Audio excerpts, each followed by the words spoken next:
Instant loan app തട്ടിപ്പ് കേസിൽ ED arrest ചെയ്ത മലയാളികളുടെ അക്കൗണ്ടുകളിൽ എത്തിയത് 718 കോടി രൂപ. കോഴിക്കോട് സ്വദേശി സയ്യിദ് മുഹമ്മദ് തട്ടിപ്പ് സംഘത്തിന് നൽകിയത് 289 ബാങ്ക് അക്കൗണ്ടുകൾ. നിതിൻ വർഗീസ് എന്ന TG വർഗീസ് 190 അക്കൗണ്ടുകൾ കൈമാറി.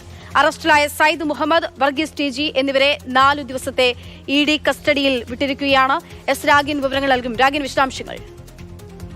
സയ്യിദ് മുഹമ്മദ്, TG വർഗീസ് രണ്ടുപേരുടെ സുപ്രധാന അറസ്റ്റാണ് എൻഫോഴ്സ്മെന്റ് ഡയറക്ടറേറ്റ് നടത്തിയിരിക്കുന്നത്. അതിൽ ഏറ്റവും പ്രധാനപ്പെട്ട കാര്യം എന്ന് പറയുന്നത് ഈ ലോൺ ആപ്പ് തട്ടിപ്പിൽ ആസൂത്രണം ചെയ്തവർ അവർ വിവിധ അക്കൗണ്ടുകളിലൂടെയാണ് പണം പിടിച്ചിരുന്നത്. ഈ അക്കൗണ്ടുകൾ അറേഞ്ച് ചെയ്ത് കൊടുത്തത് ഇവരായിരുന്നു.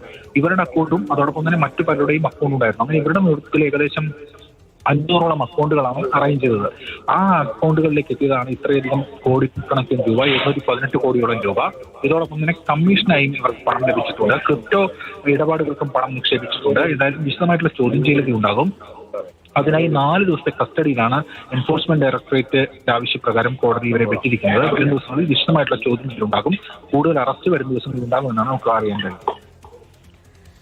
ശരി, ഇവരുടെയും അക്കൗണ്ടുകളിലേക്ക് 716 കോടി രൂപ എത്തിയെന്നുള്ളതാണ് കണ്ടെത്തൽ. രാഗിനാണ് വിവരങ്ങൾ നൽകിയത്.